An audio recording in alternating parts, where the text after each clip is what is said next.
Welcome to Sleepy Holidays, a channel where cultural celebrations come alive through gentle storytelling. Here we explore the rich traditions that connect communities across the world, transforming history into peaceful narratives, perfect for rest and reflection. Each episode invites you to slow down, listen deeply, and discover the beautiful origins of holidays that bring people together. If you find comfort in these stories, remember to like and subscribe to help us share more cultural journeys with fellow listeners seeking tranquil sleep.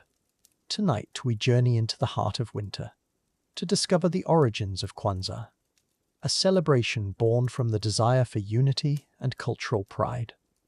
We will witness the gentle glow of candles, hear the soft whispers of ancient wisdom, and feel the warmth of community that sparked this beautiful tradition. Let the rhythm of African drums fade into distant memory as we explore how one man's vision became a celebration that continues to bring families together, lighting candles of hope, unity, and remembrance.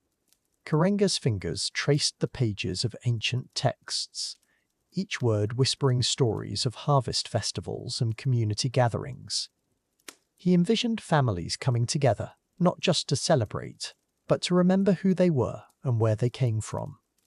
The soft rustle of cotton curtains in the evening breeze reminded him of fields where his ancestors had labored and dreamed of freedom. In his quiet contemplation, he began to see the outline of something beautiful, a celebration that would honor both struggle and triumph. As winter approached that year, Karenga felt the pull of something deeper than academic knowledge. He yearned for a celebration that would speak to the soul, that would remind African Americans of their rich cultural heritage beyond the painful chapters of history. In the gentle glow of his desk lamp, he began to sketch out the framework of 7 principles, 7 days, 7 candles, each representing a fundamental value that could guide families toward unity, each representing a fundamental value that could guide familia Karenga. The first principle emerged from his heart like morning light, Umoja, unity. He whispered the word softly, feeling its power resonate through the quiet room. Unity among family, unity among community, unity with ancestors who had passed down wisdom through generations. The word carried the weight of hope, the promise that despite centuries of separation and struggle, African Americans could come together as one people, celebrating their shared identity and common dreams for the future. Kujichagulia, self-determination, flowed from his pen like water finding its course. This principle would remind celebrants that they had the power to define themselves, to name their own experiences, to choose their own path forward. In the soft silence of his study, he could almost hear the voices of ancestors, encouraging their descendants to stand tall, to speak their truth, to embrace their identity with pride rather than shame, to determine their own destiny with pride rather than shame, to determine their own destiny. The third principle whispered itself into existence, Ujima, collective work and responsibility. Karenga smiled softly as he wrote, remembering the African proverb that it takes a village to raise a child. This principle would remind families that they were connected to something larger than themselves, that their actions affected the entire community, that success meant lifting others as you climbed, that the work of building a better world belonged to everyone, shared equally, cherished deeply. Ujamaa, cooperative economics, emerged next, carrying the gentle wisdom of ancestors who understood that true wealth came from sharing resources and supporting one another. Karenga envisioned families discussing not just what they owned, but what they could give, how they could support Black-owned businesses, how they could build economic strength through cooperation rather than competition. The principle glowed with the promise of communities that prospered together, lifting each other toward financial freedom and stability. The fifth candle would represent Nia, purpose, the principle that would remind celebrants to make their ancestors proud and their descendants grateful. In the quiet contemplation of his study, Karenga felt the weight of legacy, the understanding that every generation has a responsibility to those who came before and those yet to come. Purpose meant living with intention, working toward the restoration and development of their community, ensuring that the struggles of the past would lead to victory in the future. Kuumba, creativity, danced into his consciousness like music made visible. This principle would celebrate the artistic spirit that had survived slavery, segregation, and systemic oppression. The creativity that had given birth to jazz, blues, spirituals, and countless forms of expression that had touched the world.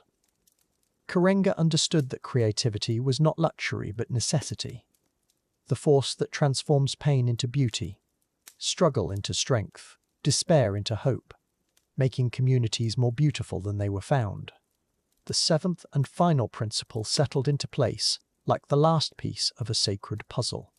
Imani, faith.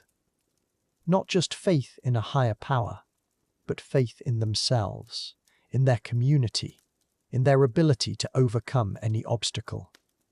In the gentle glow of candlelight that he now imagined flickering in homes across America, Karenga saw families gathering to affirm their belief that righteousness would ultimately triumph, that their struggles had meaning, that their children would inherit a better world. As December approached, Karenga's vision took tangible form.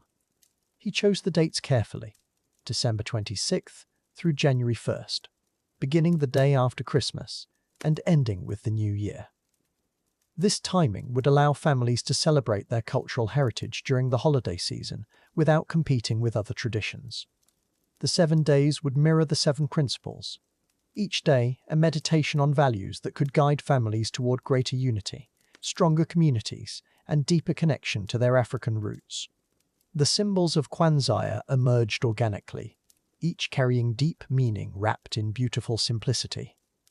The kinara, the candle holder, would cradle 7 candles like arms embracing hope. 3 red candles for struggle and sacrifice, 3 green for growth and the future. 1 black candle in the center for the people themselves. The mat beneath would represent tradition and foundation, while ears of corn would symbolize children, the promise of continuation, the gift of legacy passing from one generation to the next. In the soft anticipation of that first celebration, Karenga could envision families gathering around their kinara, lighting candles one by one, discussing each principle with reverence and joy. Children would learn about their heritage not through textbooks but through lived experience, through the warmth of community, through the gentle glow of candlelight reflecting in their curious eyes. The celebration would be simple yet profound, accessible yet profound, a gift that any family could embrace and make their own. As that first December 26th approached in 1966, the air seemed to shimmer with possibility. What had begun as one man's quiet contemplation was about to become a living tradition, a bridge connecting African Americans to their ancestral wisdom while empowering them to build their future. The 7 principles would soon echo in homes across the nation, carried on whispers of hope, sustained by the gentle flame of candles, nurtured by families seeking to remember, to unite, and to celebrate the dawning of their unity. Chapter 2: 7 Pillars of Light. Before us stands the kinara, 7 candles waiting in peaceful silence. 3 red candles rest on the right, 3 green on the left, and 1 black candle holds the center. Each flame will tell its own story tonight. Each light will whisper ancient wisdom passed down through generations. These are not merely candles, they are pillars of strength, pillars of strength, pillars of hope, pillars of hope, pillars that have guided families through decades of celebration and remembrance. The first principle glows softly, Umoja, meaning unity. This black candle burns at the center, reminding us that togetherness forms the foundation of all we build. In homes across the nation, families gather close, setting aside differences to focus on what binds them together. Grandmother's gentle voice speaks of unity, how neighbors become family, how strangers become friends. The flame dances quietly, casting shadows that seem to embrace everyone in its warm golden circle. The second light emerges, Kujichagulia, self-determination. A red candle awakens, its flame steady and sure. This principle whispers of the power to define yourself, to speak for yourself, to make your own path through the world. Children learn early that they hold the pen that writes their story, that their voices matter, that their dreams deserve space to grow. That their dreams deserve space to grow. The candlelight flickers against the walls, painting stories of courage and independence. A green candle stirs to life. Ujima, collective work and responsibility. This principle teaches that we rise together or not at all, that each person's struggle becomes everyone's mission, that shared burdens become lighter loads. In the soft glow, we see neighbours helping neighbours, friends supporting friends, communities working side by side. The flame reaches upward, as if lifting the hopes and dreams of all who gather around this sacred light, reminding us that together we are stronger. The fourth candle glows with purpose. Ujamaa, cooperative economics. Another red flame joins the growing constellation of light, teaching that prosperity shared becomes prosperity multiplied. This principle encourages us to support each other's businesses, to build wealth within our communities, to remember that every dollar spent is a vote for the future we want to see. The candlelight dances on faces filled with determination, on hands ready to work, on hearts ready to give. A second green candle awakens. Naya, purpose. This flame burns with the quiet intensity of those who know their calling, who understand that life gains meaning through service to something greater than ourselves. In the gentle light, we glimpse teachers shaping young minds, artists creating beauty, healers mending what is broken. Each person carries a unique gift, a special purpose that only they can fulfill. The candle burns steadily, a beacon for those still discovering their path. The sixth light stirs. Kuumba, creativity.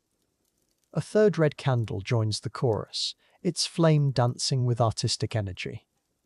This principle celebrates the power to make something beautiful from nothing, to transform the ordinary into the extraordinary, to leave the world more beautiful than we found it. In the flickering light, we see painters and poets, musicians and storytellers, all adding their unique colours to the great tapestry of human expression. Creativity flows like warm honey, sweet and golden. The final candle blooms into light. Imani, faith. The third green flame completes the circle, burning with quiet confidence in tomorrow's possibilities. This principle whispers that hope is never foolish, that believing in better days gives us strength to endure difficult nights. Faith becomes the invisible bridge between what is and what could be. The seven flames now burn together, their combined light pushing back the shadows, filling the room with warmth and wonder, with promise and possibility. In homes across the country, these principles come alive in countless quiet moments. A mother teaches her daughter about unity while braiding her hair, speaking softly of how each strand is stronger when woven together. A father shows his son self-determination, not through grand speeches but through daily choices, through the way he carries himself, through the respect he shows others. These lessons float on evening air, gentle and persistent as breathing. Around kitchen tables, collective work takes shape in shared meals prepared by many hands. Grandmothers stir pots while children set places, everyone contributing their part to the family feast. Cooperative economics lives in conversations about supporting local businesses, about choosing where to spend precious dollars, about building prosperity that lifts entire communities. These discussions happen in hushed tones, but their impact echoes through generations like ripples in still water. Purpose reveals itself in bedtime stories, in tales of ancestors who fought for freedom, who built schools and businesses, who paved paths for those who would follow. Children drift towards sleep while learning that their lives have meaning, that they carry forward a legacy of strength and perseverance. Creativity blooms in handmade decorations, in songs hummed while working, in stories shared across generations. Each family adds their own special touch to ancient traditions. Faith whispers in evening prayers, in the quiet confidence that tomorrow will bring new opportunities, that challenges can become stepping stones, that love always finds a way. These principles settle into homes like gentle snow, covering everything with peace and possibility. The 7 candles burn on, their light reflecting in children's eyes, in parents' hopeful faces, in the warm glow that seems to embrace everyone, gathered in this sacred space of remembrance and renewal. As the 7 lights burn steadily, we turn our attention to another cherished tradition, the first fruits ceremony. This ancient custom honors the harvest, celebrating abundance and gratitude, recognizing the gifts that earth provides.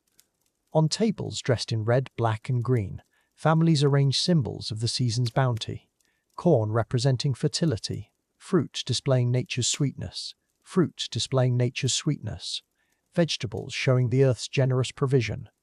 Each item tells a story of growth and patience. The first fruits tradition connects us to ancestors who understood the sacred relationship between seed and harvest, between patient waiting and joyful gathering. In the candlelight, we see hands that have worked soil, that have planted hope in spring and gathered abundance in autumn. This ceremony reminds us that everything good takes time to grow, that the sweetest fruits come to those who tend their gardens with love and perseverance.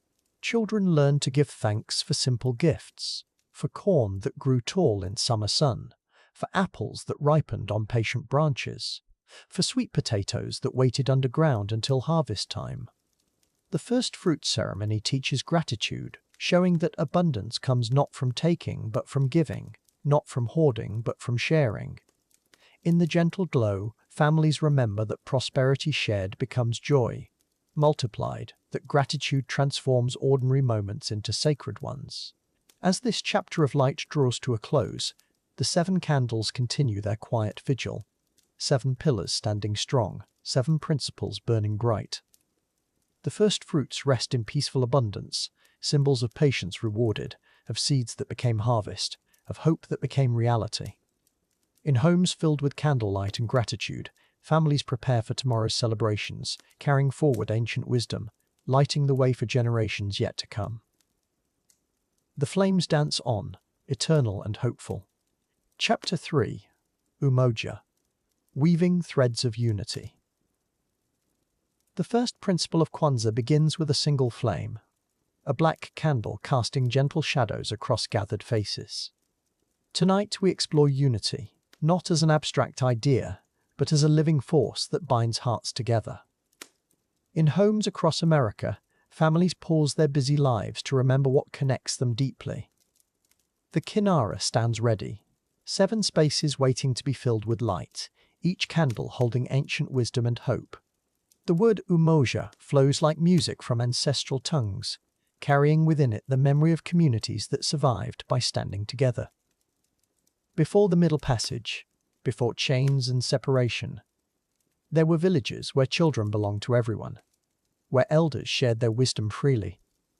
Tonight we remember those bonds, how they stretched across oceans, how they endured through centuries of struggle. The black candle flickers, but its flame remains steady, just like the unity that refuses to break. In a quiet living room, 3 generations gather around the kinara. Grandmother's hands, weathered by decades of service, gently light the center candle. Her granddaughter watches with wide eyes, absorbing this moment of reverence. The flame dances, casting warm light across old photographs on the mantel, faces of family members who walked before them. Each photograph tells a story of perseverance, of dreams deferred but never abandoned, of love that transcends time and space. The scent of sweet potato pie drifts from the kitchen, where aunts and cousins work side by side, hands moving in familiar rhythms passed down through generations. This is unity in action, not grand gestures but small moments, the passing of recipes, the sharing of stories while vegetables simmer. Children weave between legs, collecting hugs and wisdom, absorbing lessons about belonging, about how a family creates strength through connection, through the simple act of showing up for one another. Uncle Jerome arrives late from his second job, exhaustion weighing heavy on his shoulders. But as he enters the room, as he sees the kinara glowing, something shifts in his expression. His nephew runs to greet him, small arms wrapping around tired legs, reminding him why he works so hard. This too is Umoja, the understanding that individual struggles serve collective dreams, that each person's sacrifice strengthens the whole, that no one carries their burdens alone. The family sits in a circle, each person sharing what unity means to them. 7-year-old Amara speaks first, her voice soft but confident, talking about how her big brother helps her with homework, how her mom braids her hair with patient fingers. Her words are simple, but they carry profound truth. Unity begins in these small acts of care, in the decision to show up, to listen, to hold space for each other's dreams and disappointments alike. Cousin Marcus shares his story next. How the family rallied when he struggled with addiction. How they refused to give up on him, even when he gave up on himself. His voice trembles slightly, gratitude thick in his throat, as he describes coming home to find his room exactly as he left it. His place at the table always waiting. Unity means believing in each other's possibility for healing, for growth, for becoming who they were always meant to be. The candlelight flickers across faces as stories flow like water, each one adding to the river of shared memory. They speak of ancestors who survived because they refused to let go of each other, communities that shared what little they had, strangers who became family through necessity and choice. These stories aren't just history, they're living instructions, blueprints for how to build bridges across differences, how to find common ground even when the earth seems to shift beneath their feet. Grandmother reaches for her warm Bible, not to preach but to share wisdom that sustained her through decades of struggle. Her voice carries the cadence of morning prayers, the rhythm of resilience learned through practice. She speaks of how her mother taught her that unity isn't the absence of conflict, but the commitment to work through differences with love. Sometimes, unity means difficult conversations, honest words spoken with gentle hearts, the courage to disagree while still choosing to belong. The youngest children play quietly in the corner, their games a mirror of what they observe. Dolls sharing imaginary meals, toy cars traveling together on adventures. They absorb these lessons without conscious thought, learning that family is both gift and responsibility, that belonging requires both receiving and giving. Their laughter weaves through adult conversations, a reminder that unity creates space for joy, that even serious traditions can hold lightness and wonder. As the evening deepens, the family begins preparing tomorrow's meal together, each person taking on familiar roles. Hands work in harmony, chopping vegetables, stirring pots, setting tables. This choreography wasn't learned in a day, but developed through years of shared holidays, countless Sunday dinners, moments when showing up mattered more than feeling ready. Unity is built through repetition, through choosing each other again and again, through choosing each other again and again. The black candle burns lower, its wax pooling into soft formations, but its light remains strong. Like the families gathered around similar flames across the country, each one adding their own story to the larger narrative of Kwanzaa. Unity multiplies when shared, spreading from household to household, creating networks of connection that stretch beyond blood relations, encompassing chosen family, community bonds, the understanding that we rise together or not at all. Someone begins humming an old spiritual. Others join their voices, harmonies blending in the candlelit room. Music has always been a language of unity, notes finding each other across differences, creating something beautiful that no single voice could achieve alone. The melody carries their ancestors' breath, their dreams, their refusal to be silent. Through song, they remember that unity isn't uniformity, but rather the beautiful complexity of many voices choosing to sing together. As the formal celebration draws to a close, family members begin sharing plans for the coming year, dreams they want to pursue, challenges they face. But now these individual journeys are held within the circle of collective support. Unity doesn't mean losing oneself in the group, but rather finding the courage to be authentic because belonging is secure. The kinara witnesses these promises. each person committing to both personal growth and collective responsibility. The evening has planted seeds, ideas about what's possible when people choose connection over isolation, when they decide that individual success means little without community flourishing. These families will carry this sense of unity beyond Kwanzaa into school board meetings and neighborhood cleanups, into mentoring programs and voter registration drives. Umoja extends beyond the living room, rippling outward like circles on water, touching lives far beyond the original gathering. The black candle burns lower, its steady flame preparing to rest. But tomorrow will bring new light, new possibilities for connection. Unity is not a destination, but a practice, a daily choice to see beyond surface differences to deeper truths. As families prepare to sleep, they carry within them the warm memory of belonging and the quiet confidence that comes from knowing, no matter what tomorrow brings, they will not face it alone. Tomorrow, we explore Kujichagulia, self-determination. Chapter 4. Kujichagulia, spinning tales of self-determination. The red candle flickers against the darkness, its flame steady and sure, casting gentle light across faces gathered in quiet reverence. Tonight we speak the sacred word, Kujichagulia, self-determination, the right to define ourselves, to name ourselves, to create for ourselves, to create for ourselves, to speak for ourselves. In this soft glow, stories unfold of those who chose their own path, who refused to let others write their story. Listen closely as the flame dances.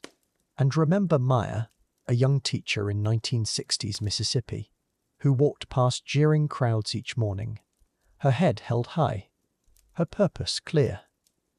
When school boards tried to silence her voice, when they questioned her methods, when they demanded she teach only what they approved, Maya chose differently.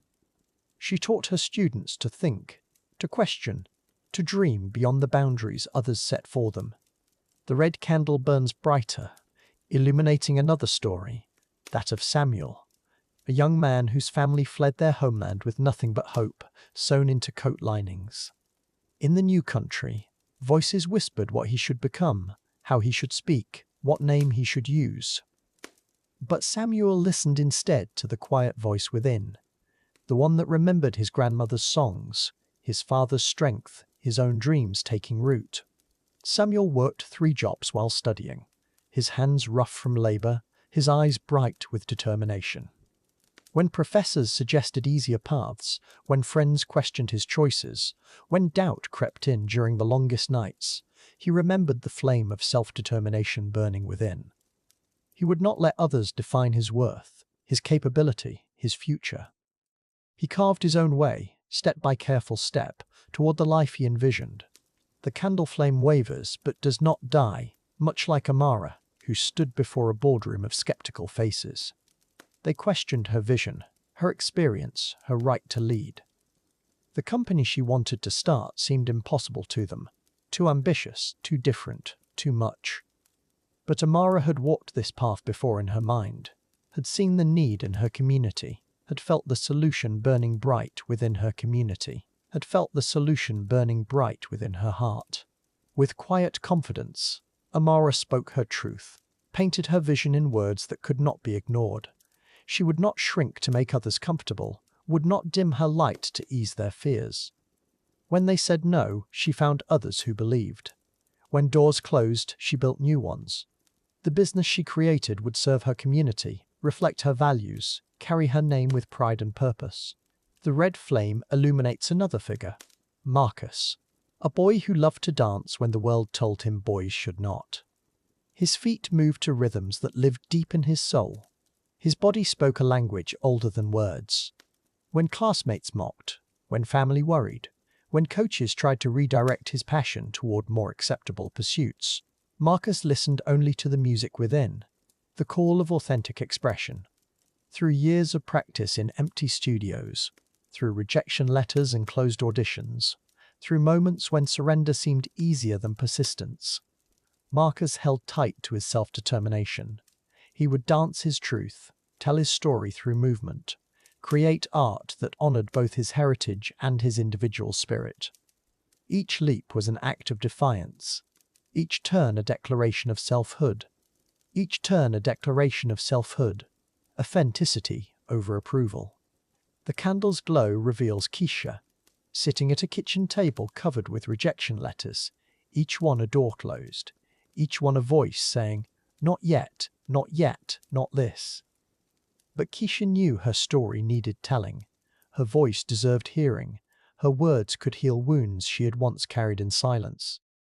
She would not let others decide if her truth was worthy, if her pain was valid, if her healing could help others find their way. Night after night, Keisha wrote by candlelight, pouring her heart onto pages that would become her book, her truth, her gift to the world. When the acceptance finally came, it felt like sunrise after the longest winter. She had chosen to define herself as a writer, as a healer, as someone whose story mattered. The book would touch lives she would never meet, prove that self-determination plants seeds that bloom in unexpected gardens. In the red candle's warmth, we see David standing at a crossroads between the path his father walked and the one his heart called him toward. 3 generations of men had worked the same trade, followed the same routine, lived the same predictable life.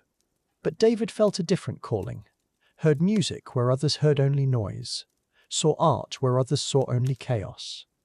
The choice was his alone to make. With gentle courage, David chose the unknown path, left security for possibility, traded approval for authenticity.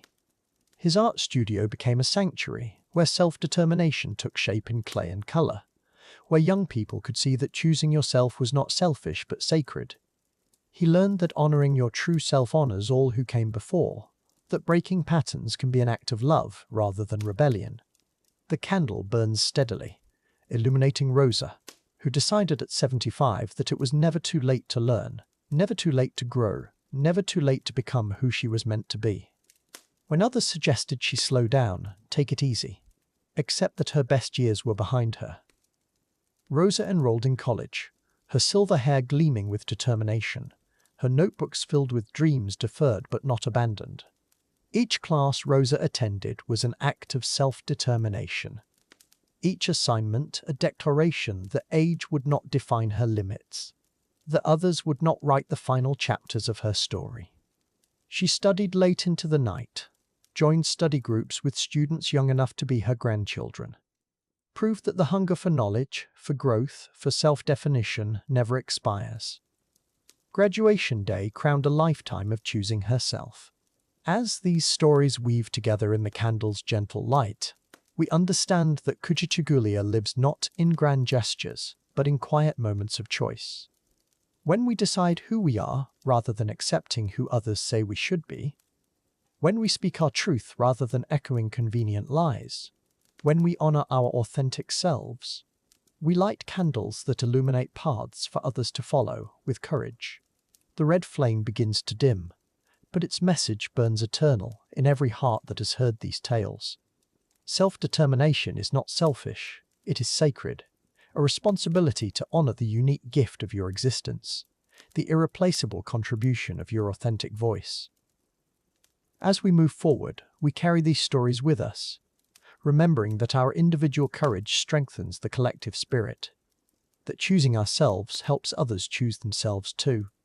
Chapter 5. Ujima, the song of shared responsibility. Picture the morning light filtering through kitchen windows, where grandmother's hands guide younger ones in preparing meals for neighbors recovering from illness. The aroma of simmering stews mingles with quiet conversations about who needs help, whose roof requires mending, whose children could use after-school care.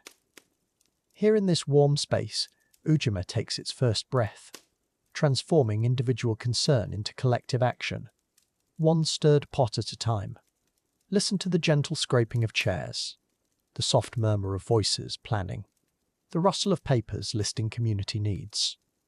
Around kitchen tables and in community centres, neighbours become family through the simple act of asking, "What do we need? What can we give? How shall we carry this together?" These conversations plant seeds of shared responsibility, growing into gardens of mutual support that bloom across seasons of joy and struggle.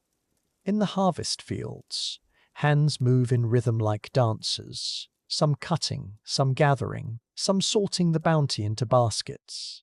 Children run between rows carrying water to weary workers, while elders rest in shade offering guidance and stories.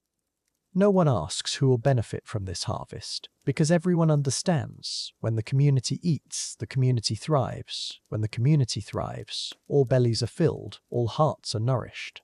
Feel the warmth radiating from communal kitchens, where dozens of hands chop vegetables, season broths, knead bread for families facing hardship. Steam rises like prayers, carrying the essence of Ujima through every doorway. Laughter mingles with the sizzle of onions, while children underfoot learn that cooking together means caring together, that shared meals create bonds stronger than individual hunger,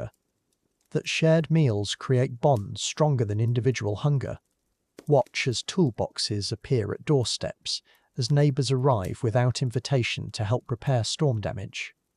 Hammers ring in harmony, saws whisper through wood, paintbrushes dance across weathered surfaces. No one counts hours worked or favours owed, because Ujima transforms labour into love, effort into blessing, individual skill into collective strength.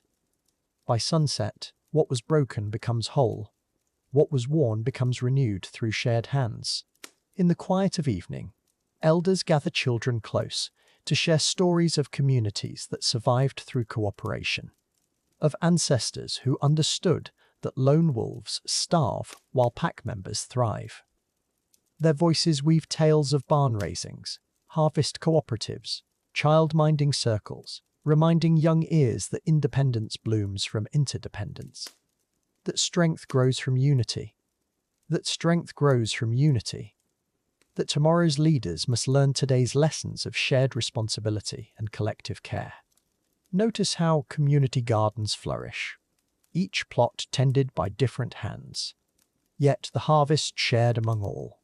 Tomatoes grown by working mothers feed elderly neighbours, herbs planted by teenagers, season meals for busy families, flowers cultivated by children brighten the tables of the lonely.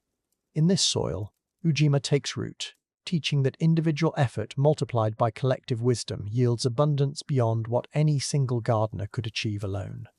Listen to the gentle hum of sewing circles, where experienced hands guide novice fingers, where fabric scraps become quilts for newborns, warm coats for winter, prayer shawls for the grieving.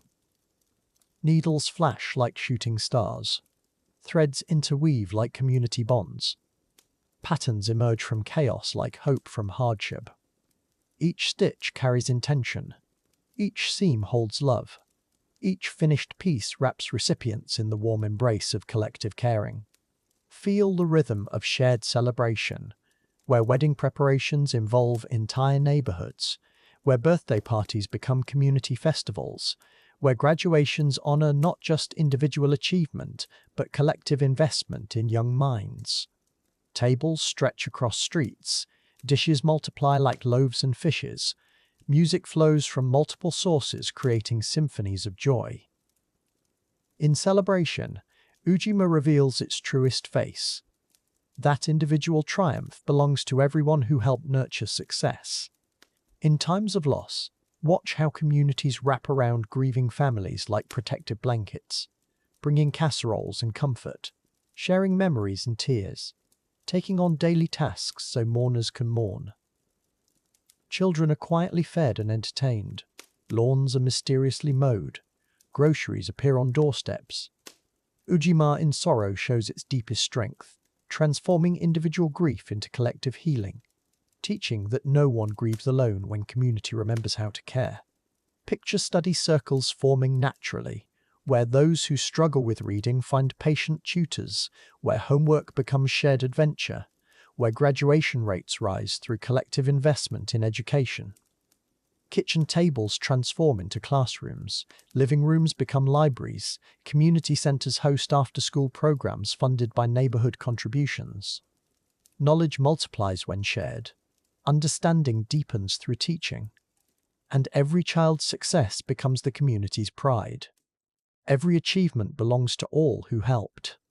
Feel the pulse of community meetings, where decisions emerge through dialogue rather than decree, where every voice carries weight regardless of age or status, where consensus builds like gentle waves reaching shore. Circular seating invites equal participation, talking sticks ensure respectful listening, shared meals before meetings remind everyone they belong to each other. Through democratic participation, Ujima teaches that collective wisdom surpasses individual insight, that together we see more clearly than alone. Watch as mentorship flows like rivers through community. Experienced workers guiding newcomers, successful business owners sharing knowledge with aspiring entrepreneurs, skilled artisans passing techniques to eager students. No knowledge hoards, no secrets hide.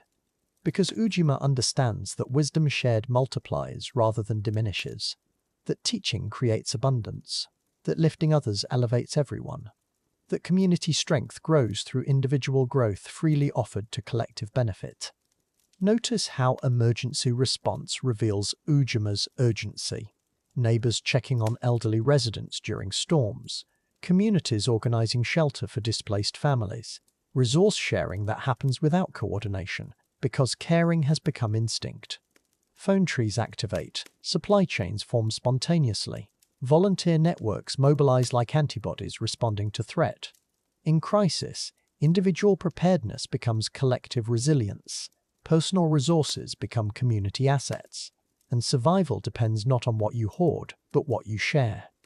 As our exploration of Ujima draws to gentle close, feel how this principle of collective responsibility plants seeds for what comes next, how shared burdens prepare soil for shared resources, how communities that care together learn to build together.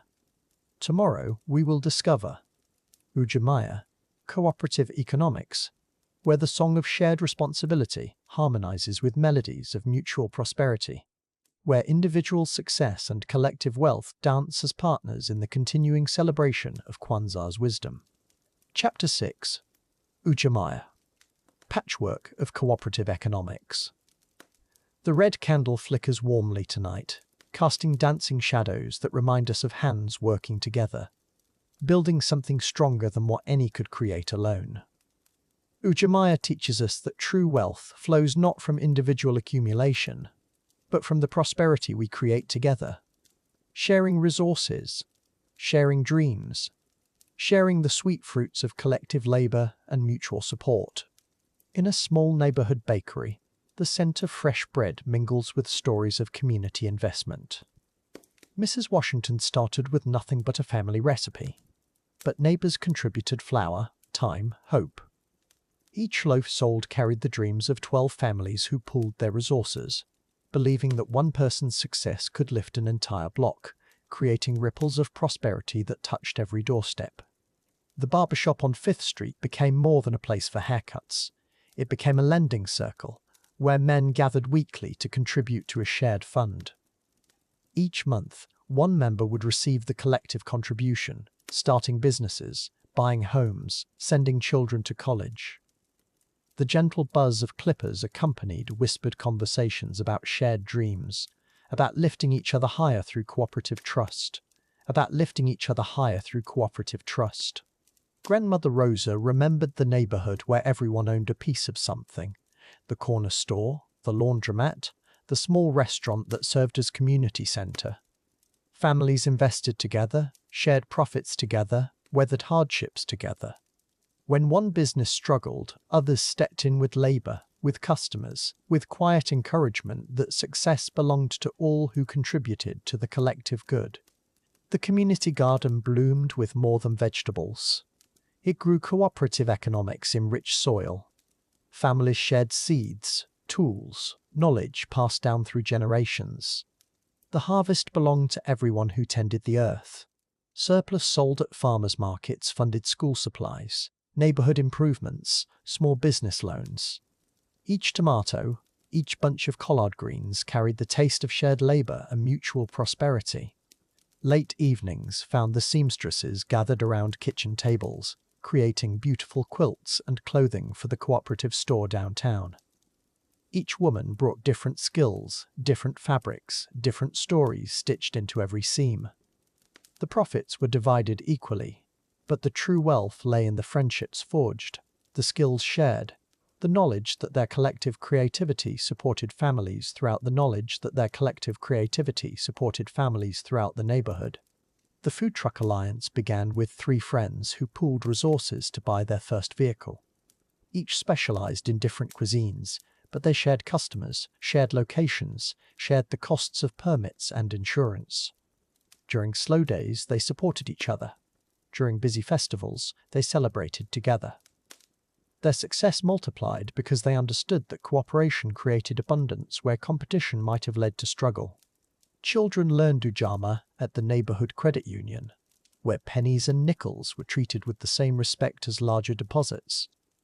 The tellers taught them about compound interest, about saving together for community projects, about how their small contributions joined with others created loans for local families. Every deposit slip carried lessons about collective financial strength and shared economic responsibility. The housing cooperative on Elm Street showed families they could own together what none could afford alone. Monthly meetings discussed maintenance, improvements, rules that protected everyone's investment. Children played in shared gardens while adults painted hallways, fixed leaky faucets, celebrated each family's milestones. Home ownership became possible through collective action, through shared responsibility, through the understanding that individual success strengthened the whole community. At the farmers' cooperative, small growers found strength in numbers. They shared the costs of processing equipment, transportation to distant markets, bulk purchasing of seeds and fertilizer. What individual farmers could not afford alone became possible through collective buying power. The sweet corn, the fresh peaches, the organic lettuce carried the taste of shared resources and mutual support that benefited producers and consumers alike. The women's business circle met monthly in different living rooms, sharing tea, sharing wisdom, sharing capital. Each member contributed to a rotating fund that allowed one woman each month to start or expand her business. Hair salons, catering services, cleaning companies, tutoring services all began with these quiet gatherings where sisterhood and economics intertwined, creating prosperity through collective investment and unwavering mutual support. The cooperative daycare center emerged from neighborhood parents, pooling resources, time, and expertise. Teachers were hired collectively, playground equipment purchased together, nutritious meals prepared by rotating volunteers. Children learned while parents worked, but more importantly, families learned that shared responsibility created opportunities none could access alone, building futures through cooperative investment in the next generation's success. Music filled the cooperative recording studio where young artists shared equipment too expensive for individual purchase. Engineers, producers, and musicians contributed skills, connections, and resources to help each other create. Albums recorded there carried the sound of collective investment, of shared dreams, of understanding that one person's artistic success opened doors for others, creating a symphony of cooperative creativity and mutual support. The neighborhood car-sharing program showed how families could access transportation without the burden of individual ownership. Monthly contributions covered insurance, maintenance, fuel costs, shared among all members. The vehicles became community resources, available for grocery shopping, medical appointments, job interviews. Mobility transformed from individual expense to collective investment, proving that sharing resources created access and opportunity for everyone involved. Evening shadows lengthen as stories of Ujamaa weave together, each tale a thread in the larger tapestry of cooperative economics. From bakeries to housing, from gardens to recording studios, we see how shared resources create individual opportunity, how collective investment builds community wealth, how understanding that your neighbor's success strengthens your own foundation. creates prosperity that touches every family, every dream, every future. As the red candle burns lower, we feel the warmth of Ujamaa settling into our hearts, the understanding that true wealth flows from shared prosperity, from collective investment, from the knowledge that we rise together or not at all. Tomorrow, another candle will be lit, another principle explored. Nia, purpose, beckons us forward, reminding us that cooperative economics serves a higher calling, a deeper meaning that connects individual success to collective destiny. Chapter 7. Nia, the compass of purpose. The sixth candle flickers gently in the winter darkness, casting warm shadows across gathered faces. Tonight we explore Nia, the principle that asks not what we want, but what we are called to do. Purpose flows like a quiet river through the heart, guiding us towards something greater than ourselves. In African tradition, Nia means collective work and responsibility, a shared commitment to community healing.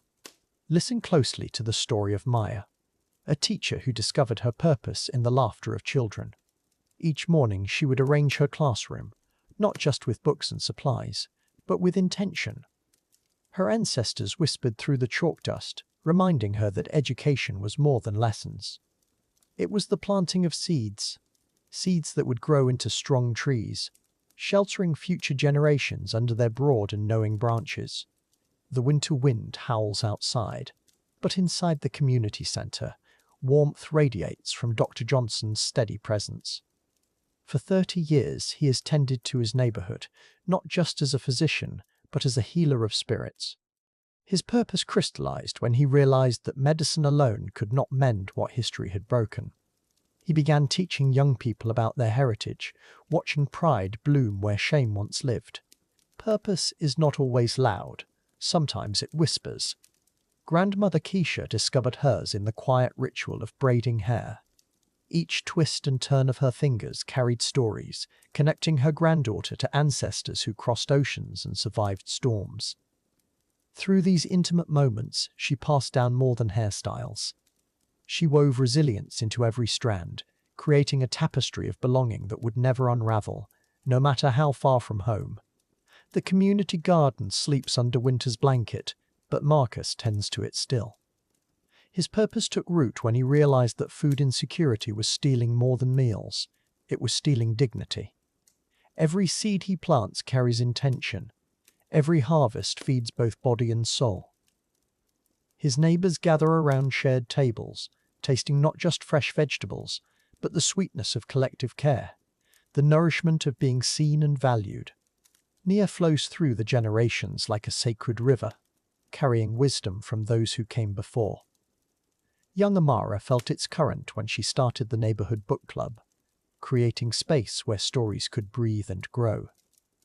Children who once walked past broken windows now see possibility, their imaginations sparked by tales of triumph and resilience. Purpose blooms in the most unexpected places, transforming communities one story at a time. In the quiet hours before dawn, social worker Janet reviews case files by candlelight. Each folder contains more than paperwork. It holds dreams deferred and hopes rekindled. Her purpose crystallized during her own childhood struggles, when a kind stranger showed her that broken circumstances need not break spirits. Now she extends that same grace, helping families navigate systems that were never designed for their success, lighting pathways toward dignity and self-determination. The purpose that burns within Carlos illuminates more than just his art studio. It transforms an entire neighborhood. Through murals that celebrate African heritage, he helps young people see beauty in their own reflections. Each brushstroke is an act of resistance, each color a declaration of worth. His walls speak in languages that textbooks never taught, telling stories of resilience that no history class ever recorded, painting pride where shame once lived. Purpose often arrives disguised as pain, as it did for Reverend Washington after losing his son to violence. Rather than let grief consume him, he channeled it into creating safe spaces for young men. His church basement becomes a sanctuary each evening, where boys learn that their worth is not measured by their mistakes. Through patient listening and unwavering love, he shows them that purpose can bloom even in the darkest soil.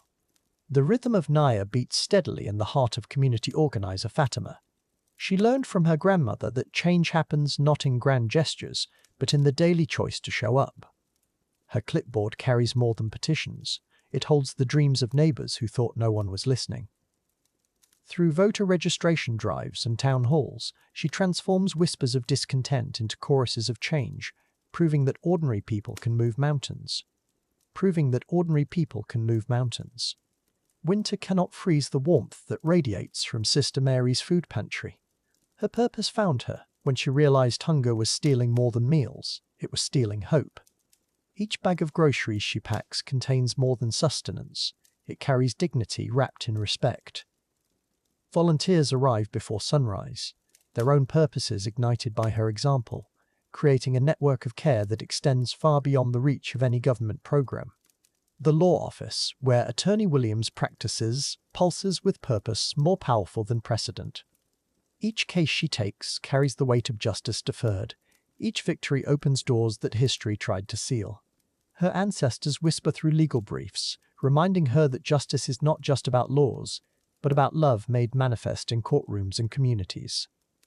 She fights not just for clients, but for the dream of true equality. Purpose dances through the movement class that instructor Zora teaches each Sunday evening. Bodies that carry the stress of daily survival learn to flow with ancient rhythms, reconnecting with cultural expressions that colonization tried to erase. Through dance, participants discover that their bodies are not just vessels of struggle, but instruments of joy and celebration. Temples housing the sacred fire of their ancestors. The library where Malik volunteers becomes a bridge between past and future. He guides children through books that reflect their own faces, stories that celebrate their heritage with pride and dignity. His purpose crystallized when he realized that representation matters, that seeing yourself in literature plants seeds of possibility. Each story shared becomes a gift, helping young minds understand that they are part of a beautiful, ongoing narrative of resilience and triumph. As winter deepens, the warmth of collective purpose glows brighter in community hearts. These stories of Nia remind us that purpose is not a destination, but a journey walked together. Each person who chooses service over selfishness, community over competition, adds another flame to the collective fire. Their combined light pushes back the darkness, creating space for dreams to flourish, for hope to take root and grow into something beautiful. The essence of Naya lives not just in grand gestures, but in quiet moments of connection and care. As we prepare to explore the seventh principle, we carry these stories of purpose with us. The transition from Naya to Kuumba flows naturally, for creativity springs from purpose, and both require the courage to imagine what could be. In the space between intention and creation, between vision and manifestation, we find the sacred work of building beloved community. Chapter 8. Kuumba, a symphony of creativity. Tonight we enter the sixth sacred principle of Kwanzaa, where imagination takes flight and artistry blooms. Kuumba whispers of the divine spark within each soul, the power to create beauty from struggle, to transform pain into poetry, to birth hope from hardship. In the gentle glow of tonight's candle, we celebrate the endless creativity flowing through generations of African American hearts, painting tomorrow with brush strokes of possibility. Creativity flows like a river through time, carrying stories in its current, washing over concrete and steel until murals bloom on forgotten walls. In neighborhoods where hope seemed distant, artists arrived with spray cans and dreams, transforming vacant spaces into galleries of the soul. Each stroke of paint became a prayer, each color a declaration, each image a testament to the unbreakable spirit that refuses to be silenced, even when the world tries to look away. The melody begins in a small apartment, where grandmother's voice rises with the morning sun, humming spirituals that carried her ancestors through darker days. Her granddaughter listens, absorbing rhythms older than memory, feeling the pulse of creativity awakening in her young heart. Soon she will take these ancient songs, blend them with her own truth, and birth new music that bridges past and future, connecting souls across generations through the universal language of sound. Jazz flows through midnight streets, saxophone notes dancing with streetlight shadows, carrying conversations between musicians who speak in improvisation. In smoky clubs and corner venues, creativity erupts spontaneously, each performance unique and unrepeatable. The bass walks, the piano converses, the drums heartbeat steady beneath melodies that emerge from somewhere deeper than thought, somewhere sacred where innovation meets tradition, where Kuumba sings its most honest song, free and unrestrained. In the workshop behind the house, calloused hands shape wood into wonder, transforming fallen trees into furniture that will cradle families for generations. The craftsman works in peaceful silence, guided by wisdom passed down through countless hands, feeling his way through grain and texture, creating not just objects but heirlooms of love. His work speaks without words, each joint fitted with precision, each curve polished with patience, embodying Kuumba's promise that beauty emerges from dedicated labor. Words flow like water onto waiting pages, poems emerging from lived experience, stories that need telling, finding their voice through determined writers. In coffee shops and quiet corners, at kitchen tables and library desks, creativity manifests in sentences and stanzas, capturing truth in metaphor, preserving memory in verse. Each writer becomes a vessel, channeling collective experience into individual expression, ensuring that stories survive, that voices echo beyond their original speaking, that Kuumba lives in literature. The dance studio mirrors reflect movement that speaks louder than words, bodies becoming instruments of expression, telling stories through gesture and grace. Young dancers learn steps that carry history, movements that connect them to ancestors who danced in celebration, in ceremony, in defiance. Each leap becomes liberation, each turn a triumph, each synchronous moment a testament to community, proving that Kuumba flows through muscle and bone, transforming individual motion into collective poetry. Theatre lights illuminate truth, actors breathing life into characters that reflect reality, audiences recognizing themselves in performed stories. On stages both grand and humble, creativity transforms script into soul, words into living emotion.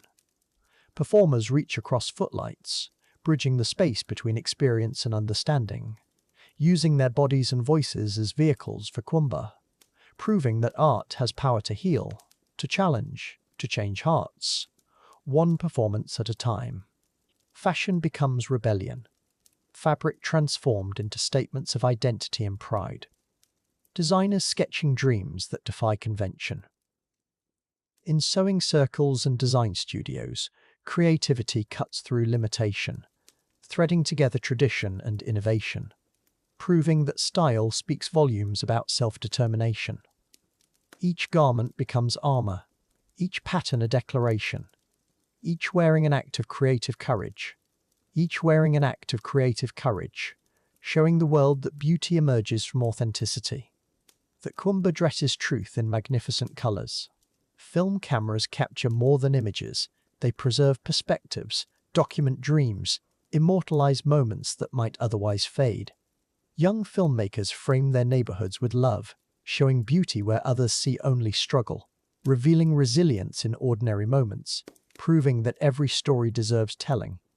Their lenses become windows, their editing suites sanctuaries where raw footage transforms into powerful narrative, where Kuumba manifests in moving pictures that move hearts, inspiring change through cinematic truth. Digital canvases glow with possibility, graphic artists painting pixels into powerful messages, technology becoming tool for traditional creativity. Apps and software serve ancient impulses, the desire to create, to communicate, to connect across distance and difference.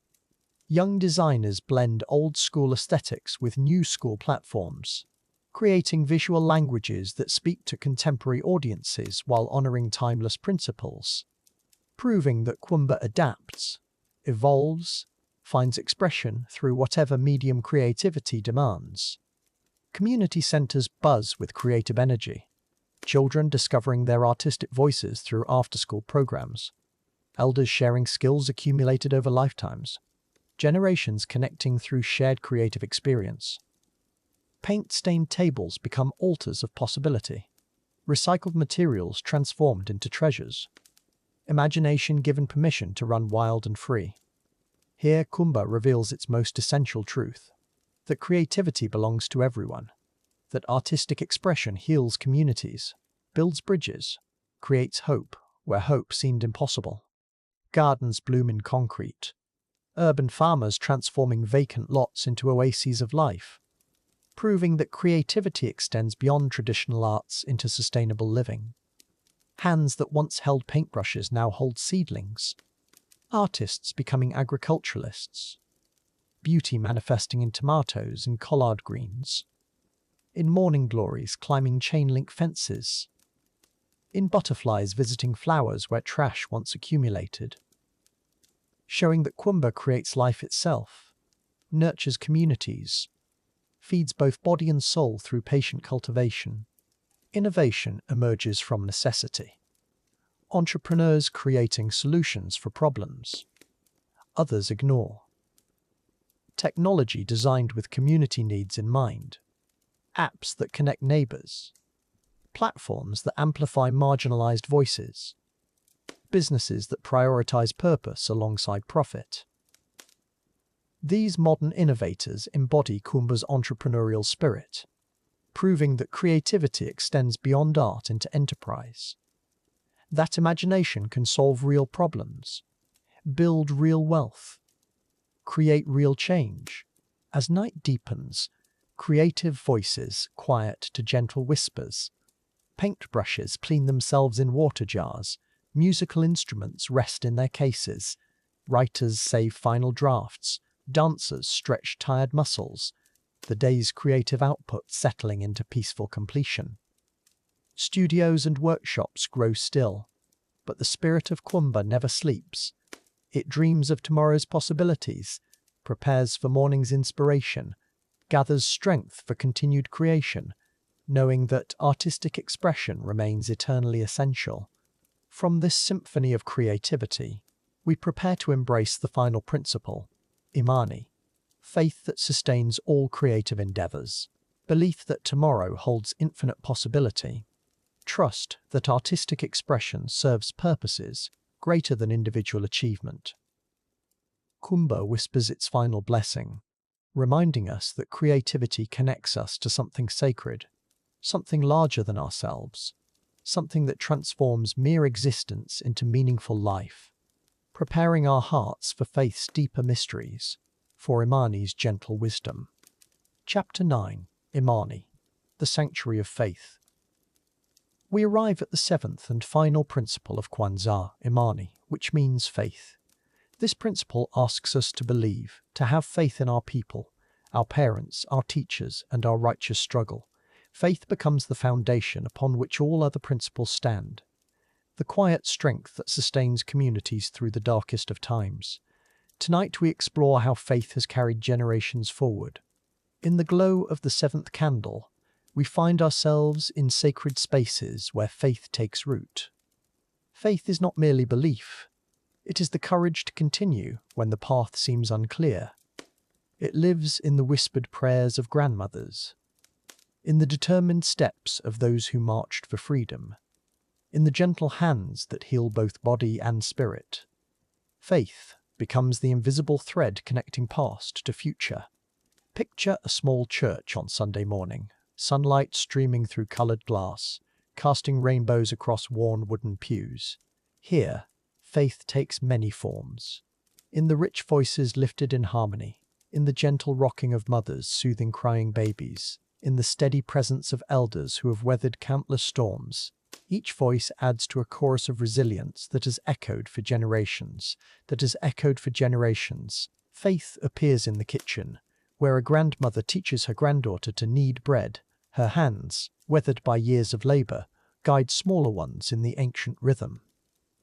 This is faith in action, the belief that traditions passed down through touch will survive, that love mixed into every meal will nourish both body and soul, that wisdom shared will find new ground in young hearts.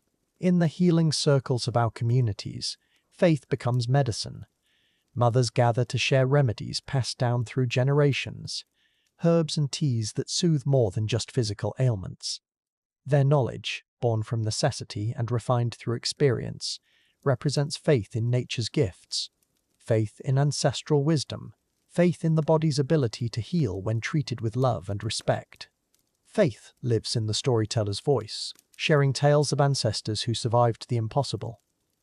These stories, worn smooth by countless tellings, become lighthouses in turbulent times. Each narrative carries the message that if they could endure, if they could overcome, if they could maintain hope in hopeless situations, then we too possess that same strength, that same unbreakable spirit within us. On quiet evenings, faith appears in journal pages, where dreams are recorded like prayers. Young people write their hopes for tomorrow, their plans for change, their belief in possibilities not yet seen. These words, penned by candlelight or lamplight, become seeds of faith planted in fertile minds, growing into the determination that will shape the future with gentle persistence. Faith manifests in the classroom, where teachers see potential in every student, even those society has overlooked. With patient hands and understanding hearts, they nurture minds that others might ignore. Their faith becomes a mirror, reflecting back to each child their own worth and possibility. This quiet revolution, one student at a time, transforms communities through the power of unwavering belief. In times of loss, faith appears as the gentle strength of community. When families grieve, neighbors arrive with covered dishes and quiet presents. They offer no empty words, just the faith that shared sorrow is somehow lighter, that together we can carry what alone might crush us. This faith in collective healing has sustained countless families through their darkest hours. Faith blooms in the community garden, where neighbors plant seeds together, trusting in tomorrow's harvest. Each seedling represents hope, faith in the cycle of seasons, faith in the earth's generous response to gentle care. As hands work soil together, barriers dissolve, differences fade, leaving only the shared faith that growth is possible when we tend it with love and patience. The midnight prayers of mothers, whispered over sleeping children, carry faith into the darkness. These quiet moments, when the world sleeps and worries surface, become sacred exchanges between heart and hope. Each prayer, each gentle touch on a fevered forehead, each whispered blessing, weaves a protective web of faith around those we love most dearly. Faith appears in the music, drumbeats that echo ancient rhythms, connecting present struggles to ancestral strength. In the sway of bodies moving to timeless beats, in voices that transform pain into beauty. In instruments that speak what words cannot. Music becomes a vessel for faith, carrying spirits beyond immediate circumstances into realms where hope and healing reside. In the quiet moments before dawn, faith stirs with the first light. It lives in the ritual of morning coffee, in the gentle stretching that prepares bodies for another day, in the deep breath that centers the spirit. These simple acts, repeated daily, become prayers of faith, quiet affirmations that this day, like those before it, will be met with grace and courage, Faith manifests in acts of service, volunteers who arrive without fanfare, hands that work without recognition, hearts that give without expecting return. In food pantries and shelters, in tutoring sessions and elder care, in the countless small kindnesses that happen quietly, faith becomes action. Belief transforms into the gentle revolution of compassion that changes the world, one gesture at a time. As the seventh candle burns steadily, we understand that Imani, faith, is not passive waiting but active believing. It is the courage to plant trees whose shade we may never enjoy, the wisdom to teach children lessons they may not understand for years, the strength to continue building even when the foundation seems shaky. Faith becomes our legacy to tomorrow. With Imani, our journey through the seven principles reaches its gentle conclusion. Yet, like the eternal flame, these principles continue burning in daily life. Faith has shown us that belief and action dance together, creating the rhythm by which communities heal and grow. As we prepare to explore Kwanzaa's beautiful rituals, we carry this faith forward into celebration and remembrance. Chapter 10. On the Karamu Table, Feasting and Bonding. The sixth night of Kwanzaa arrives with anticipation as families across the world prepare for Karamu ya Imani, the Feast of Faith. Kitchen windows glow warmly against winter darkness, while gentle hands arrange ingredients that will soon become memories. Tonight is not simply about eating. It is about nourishing souls, strengthening bonds, and celebrating the abundance that comes from community and shared purpose. The preparation begins hours before guests arrive, with elders sharing recipes passed down through generations. Yams are peeled with careful precision, their golden flesh promising sweetness to come.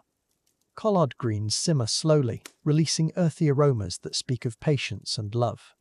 Children hover nearby, absorbing lessons woven between cooking instructions, learning that every dish carries history. Every ingredient tells a story of resilience, survival, and celebration. Steam rises from pots like prayers ascending, carrying scents of ginger, cinnamon, and hope. Cornbread batter is stirred with intention, each fold incorporating wishes for prosperity in the coming year. The kitchen becomes a sanctuary, where recipes transform into rituals, where measurements become meditations. Hands work in harmony, creating not just food, but foundations for connection. Preparing sustenance that will feed both body and spirit throughout this sacred evening. As afternoon light fades, tables are dressed in cloths of red, black, and green. Kente patterns cascade across surfaces, creating landscapes of cultural pride. Candles are arranged with reverence, their flames waiting to illuminate faces that will soon gather in celebration. Place settings are positioned with care, each dish, each utensil, placed as an invitation to partake in something greater than individual hunger. A communal feast of gratitude and remembrance. The first guests arrive carrying covered dishes, their contributions adding layers to the evening's tapestry. Warm embraces are exchanged, laughter bubbles up naturally, children dart between legs of adults, their excitement infectious and pure. The house fills with voices speaking in multiple languages, English woven with Swahili phrases, creating a symphony of cultural celebration. Each arrival brings new energy, new stories, new connections to strengthen the community fabric. Before the feast begins, hands join in a circle, heads bow in grateful acknowledgement. The libation ceremony honors ancestors, pouring water to remember those who cannot share this moment, but whose spirits remain present. Names are spoken with reverence, stories briefly shared, gratitude expressed for sacrifices that made this gathering possible. The ritual connects past to present, ensuring that celebration includes remembrance, that joy acknowledges struggle, that abundance honors ancestry. Dishes are unveiled like treasures being revealed, each one carrying the essence of its creator's love. Mac and cheese glistens golden, its creamy surface promising comfort. Barbecued ribs glisten with sauce that speaks of patience and skill. Vegetarian options display colorful creativity, proving that celebration can honor all dietary paths. The variety reflects community diversity, each dish representing a family's unique contribution to the collective feast of cultural celebration. Plates are filled with intention, elders served first in honor of their wisdom, children guided to try new flavors that will become future favorites. Conversations flow around the table like gentle streams, weaving together current events with ancient wisdom, modern challenges with timeless solutions. Forks pause mid-bite as stories capture attention. Laughter punctuates discussions. Silence occasionally settles as particularly meaningful words are absorbed and contemplated by attentive hearts. A grandmother shares how her mother prepared sweet potato pie, her voice soft with memory, eyes distant with recollection. Young listeners lean closer, absorbing not just recipe details but family history, learning how food carries culture across time and space. The pie recipe becomes a bridge, connecting generations through shared tastes, common traditions, inherited techniques that transform simple ingredients into vessels of love, memory, and cultural continuity. Music begins softly in the background, drums providing gentle rhythm, voices harmonizing on familiar melodies. Children join in with enthusiasm, their voices adding bright notes to deeper adult tones. The music becomes another course in the feast, nourishing spirits as food nourishes bodies. Songs carry messages of pride, resilience, hope, their lyrics teaching lessons about identity, community, and the strength found in cultural celebration and shared heritage. Second helpings are encouraged, not just of food but of stories, of connection, of community warmth. Teenagers find themselves drawn into conversations with elders, discovering unexpected common ground, learning that wisdom often comes disguised as casual observations. The feast creates space for authentic interaction, where masks drop, pretenses fade, and genuine relationships flourish in the glow of candlelight, sustained by the universal language of shared sustenance. As the main meal concludes, desserts appear like sweet promises of continued celebration. Pound cake rich with butter and love, peach cobbler bubbling with seasonal fruit, cookies shaped like symbols of African heritage, each sweet offering extending the evening's joy. Children's eyes grow wide with possibility. Adults smile with satisfaction. The transition from meal to dessert marking another chapter in the evening's unfolding story of community, connection, and cultural celebration. Cleanup becomes another form of community service, hands working together to restore order, preserve leftovers for tomorrow's enjoyment, ensure that no contribution goes unappreciated. Conversations continue over running water and drying dishes. Plans are made for future gatherings. Promises exchanged to maintain connections beyond this sacred week. The work feels light when shared. The responsibility becomes privilege when approached with gratitude. Service becomes celebration when performed with love. As the evening transitions, attention turns to the creative expressions that will adorn homes throughout the holiday season. Children gather around tables now cleared of dishes, but filled with craft supplies, their excitement refocused on creation rather than consumption. Red, black, and green materials are sorted and distributed. Scissors and glue become tools of cultural expression. Imagination prepares to transform simple supplies into meaningful decorations that will extend Kwanzaa's visual celebration. Paper strips become woven placemats, reflecting kente cloth patterns in miniature form. Young hands learn traditional techniques, guided by patient adults who remember learning these same skills in their own childhood celebrations.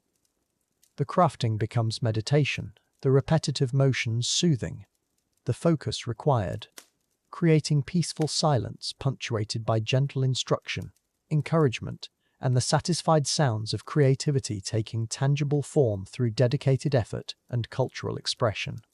The evening concludes with tired but satisfied hearts, bellies full of delicious food, minds enriched by meaningful conversation, hands busy creating beauty that will remind them of this perfect night.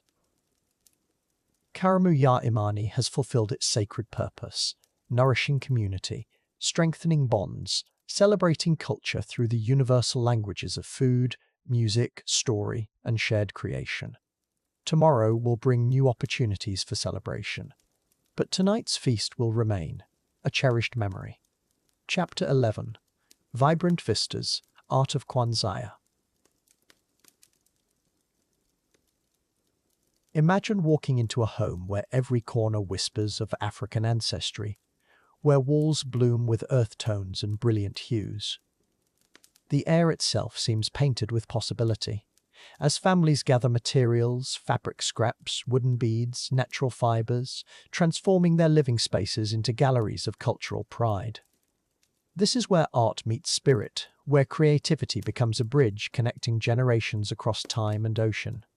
The colors speak their own ancient language. Red flames of struggle and triumph, black depths of unity and strength, green growth of hope and future. These are not merely decorative choices, but sacred hues that carry the weight of history in their brilliance. Watch as children's fingers trace these colors, learning that beauty and meaning dance together. The art can hold the soul of a people. Traditional kente cloth patterns inspire modern Kwanzaa decorations, geometric designs flowing like mathematical poetry across handmade banners. Each diamond, each stripe, each interlocking shape carries meaning passed down through countless generations. Mothers teach daughters to recognize these ancient symbols. Fathers show sons how patterns can tell stories, how lines and angles become the alphabet of heritage, written in thread and paint. In quiet evening hours, families gather around kitchen tables transformed into art studios. Scissors whisper through construction paper. Glue bottles click softly. Brushes dance across poster board. Together, they create the decorations that will honor their ancestors. Handmade garlands of red, black, and green. Paper chains that link past to present. Streamers that flutter with the breath of cultural memory. Each piece crafted with love. The mkeka, the woven mat that forms the foundation of every Kwanzaa table, becomes a canvas for artistic expression. Some families weave their own from natural fibers, fingers working in ancient rhythms, creating patterns that echo African traditions. Others paint symbols onto store-bought mats, adding personal touches that make each celebration unique, transforming utility into art, function into beauty, purpose into poetry. Kinara candle holders emerge from workshops and art classes, carved from wood, molded from clay, shaped by hands that understand the sacred nature of their task. Each creation is different, some simple and elegant, others ornate with decorative details. The wood grain becomes part of the design. The curve of clay speaks of earth and fire, transforming everyday materials into vessels for light and meaning. The unity cup, Kikombe cha Umoja, becomes a masterpiece in careful hands. Pottery wheels spin slowly as clay takes shape. Painted glazes dry in patient layers. Metal cups receive intricate engravings. Each vessel carries the dreams of its maker, designed to hold not just liquid, but the hopes of a community. The shared aspirations that flow like wine from generation to generation. Binding families in artistic tradition. Fresh corn and vibrant fruits become living sculptures on Kwanzaa tables, arranged with the eye of an artist and the heart of a poet. Orange pumpkins nestle beside yellow ears of corn. Red apples catch candlelight like jewels. Green leaves provide natural frames for nature's bounty. These edible artworks celebrate the harvest, the abundance, the simple beauty found in sustenance, making every meal a gallery, every table a museum. Wall hangings transform living rooms into exhibition spaces. Fabric art flows like gentle rivers across painted walls. Batik patterns swim in warm colors. Applique designs tell stories in thread and texture. Mudcloth from Mali inspires contemporary creations, while hand-dyed fabrics bring African sunsets into American homes, each piece carefully chosen, lovingly displayed, turning domestic spaces into shrines of cultural celebration and artistic heritage.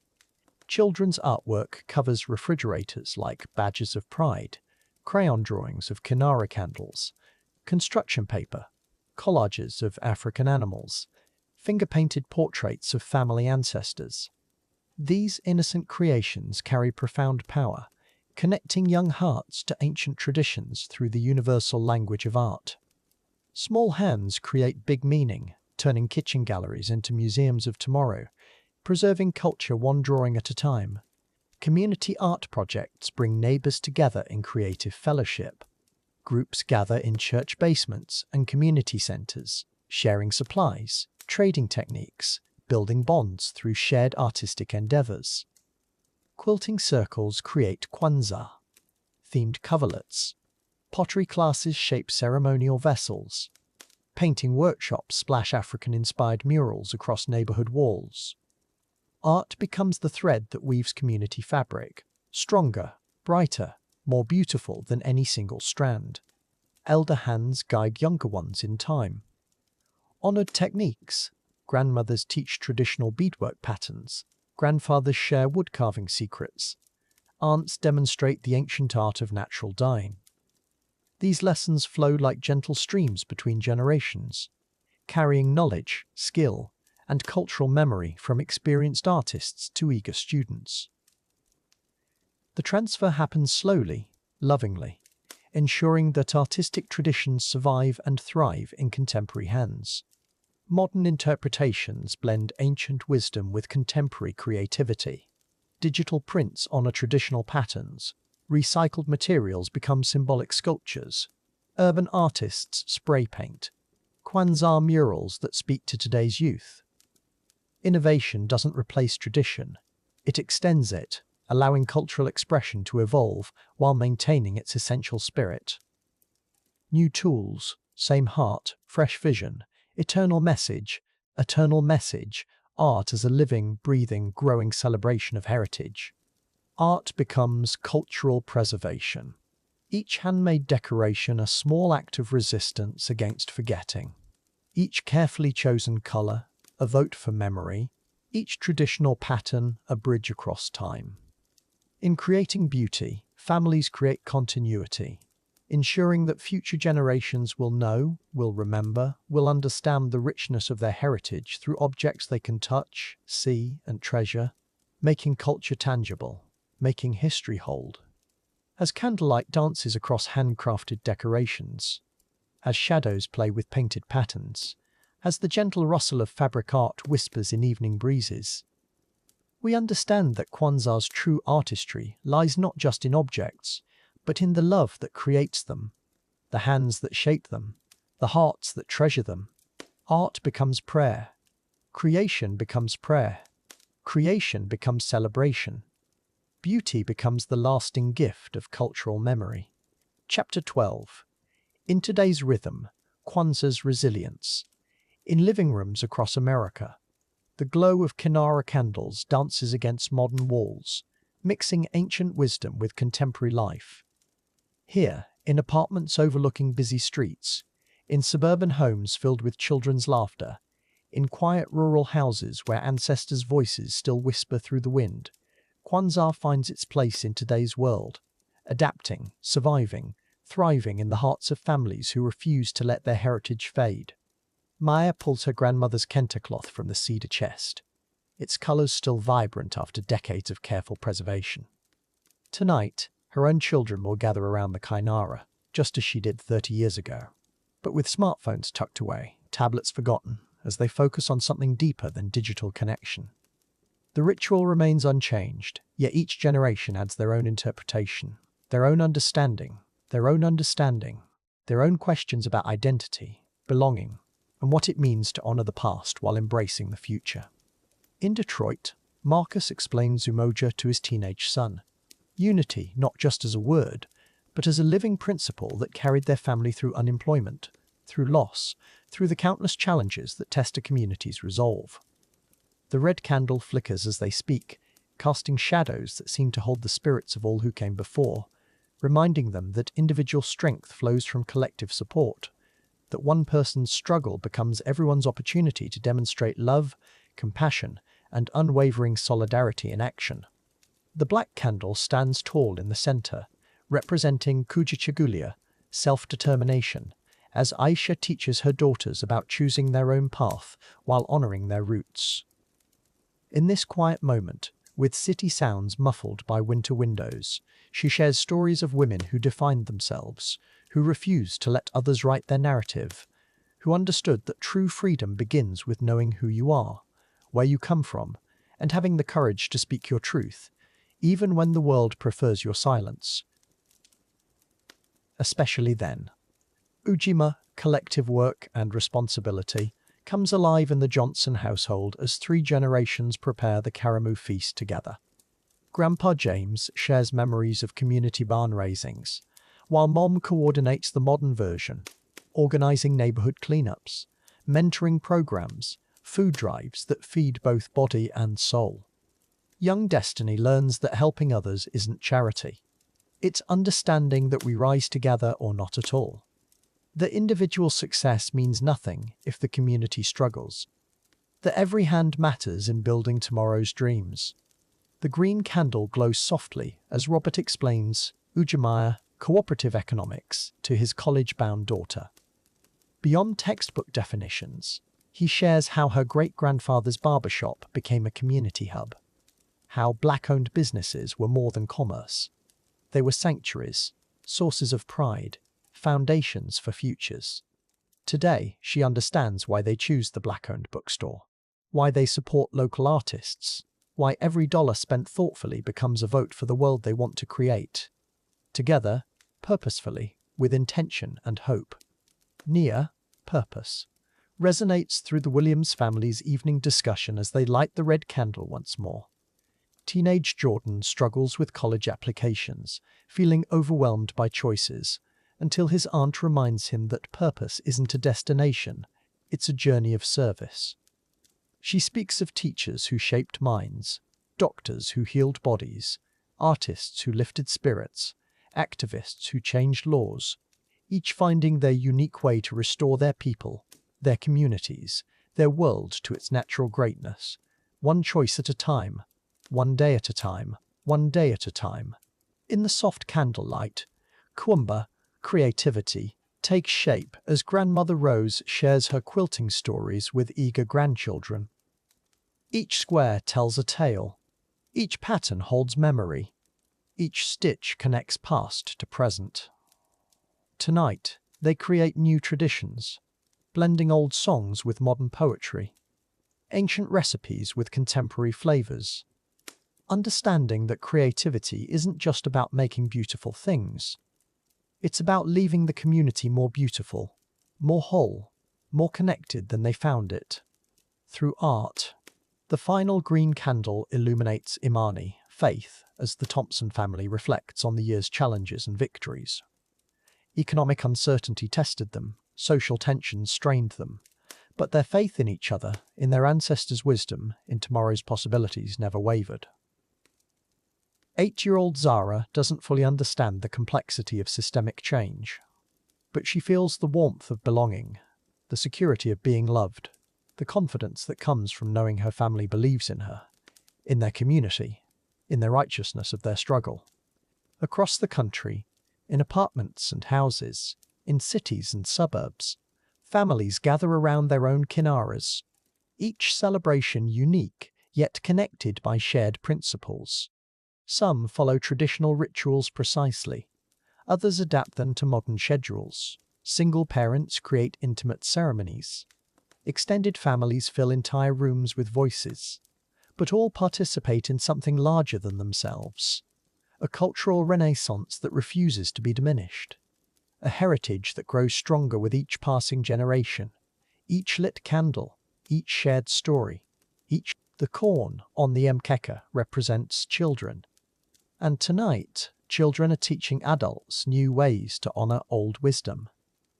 They create digital presentations about African history, organize social media campaigns for community causes, blend traditional drumming with modern music, showing that culture isn't a museum piece to preserve unchanged, but a living river that flows forward, carrying the best of yesterday into tomorrow, adapting without losing essence, growing without forgetting roots, evolving while honoring the ancestors who made this moment possible. The zawadi, gifts that reward achievement and effort, sit beside the kinara, but tonight's real gifts are intangible. Stories passed down, values reinforced, connections deepened, pride restored, young voices asking thoughtful questions about identity, about history, about their place in the grand narrative of African diaspora. These conversations, these moments of understanding, these flashes of recognition, when children see themselves reflected in ancestral strength, these are the treasures that will outlast any material present, any physical token of celebration. In quiet rural towns where African American families are few, Kwanzaa becomes even more precious, more intentional. The Mitchell family drives 2 hours to join other families for Karamu, creating temporary but powerful community, sharing recipes, exchanging stories, letting children see they're part of something larger than their isolated daily experience. These gatherings remind everyone that culture isn't dependent on numbers, that tradition thrives wherever people commit to keeping it alive, that belonging transcends geography, that home is wherever your people gather to honor what matters most. The final night approaches, and families reflect on how Kwanzaa has evolved in their lives. For some, it's become a bridge between generations, helping grandchildren understand their heritage. For others, it's a source of strength during difficult times. A reminder that they belong to something resilient, something beautiful, something worth preserving. Each family's celebration is different, but all share the understanding that Kwanzaa isn't just about 7 days in December. It's about living these principles year-round, making them real, making them matter, making them transform. As candles flicker in windows across America, Kwanzaa's true power reveals itself, not in perfect rituals or elaborate ceremonies, but in ordinary moments when families choose unity over division, when communities practice collective responsibility, when individuals discover their purpose, when creativity flows freely, when choicity flows freely, when faith overcomes fear. These principles, born from struggle, nurtured by hope, sustained by love, continue to shape lives, to strengthen families, to build communities, to create the future Dr. Karenga envisioned. In today's rhythm, Kwanzaa's resilience shines brightest, not in grand gestures, but in quiet determination to remember, to teach, to practice, to believe. Whether celebrated in bustling urban centers or peaceful rural settings, whether observed by large extended families or intimate gatherings, Kwanzaa endures because it speaks to something eternal in the human spirit. The need to belong, to contribute, to matter, to leave the world better than we found it, carrying forward the best of who we've been, while reaching toward who we're becoming. Chapter 13. A Tapestry of Identity. Kwanzaa's Emotional Resonance. Beyond the rituals and symbols lies something deeper, the profound emotional connection that weaves through hearts and souls. Here we discover how Kwanzaa becomes more than celebration. It becomes homecoming, a gentle embrace of identity that whispers, "You belong here, you are valued, your heritage is beautiful." Tonight we explore these tender moments, where culture and emotion intertwine like threads in an ancient tapestry. In homes across the diaspora, something magical stirs when December arrives. Maya feels it first as anticipation, a quickening of her heartbeat when she sees the kinara in the store window. For weeks she has felt adrift, disconnected from her roots in the fast pace of modern life. But now, as she touches the wooden candle holder, something ancient awakens. This is more than shopping. This is reclamation. This is the moment when heritage calls her name. The emotional resonance begins subtly, like ripples across still water. For James, it starts with his grandmother's voice echoing across decades, telling stories of resilience and strength. As he arranges the fruits and vegetables for tonight's ceremony, her words flow through his memories. Each cornea represents not just abundance, but the abundance of love she gave, the abundance of love she gave, the abundance of wisdom she shared, the abundance of identity she helped him claim. Children discover themselves in unexpected ways during Kwanzaa. 8-year-old Amara has always felt different, caught between worlds at school. But tonight, as her family gathers around the kinara, she sees her reflection in the candlelight and feels beautiful for the first time. Her hair, her skin, her heritage, all of it glowing in the warm light. She is not different. She is magnificent. She belongs to something bigger than herself.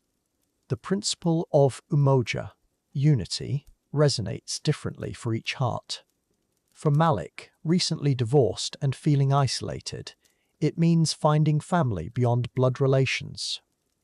As he joins his neighbor's celebration, strangers become siblings through shared understanding. Their stories interweave, struggles and triumphs echoing across the room.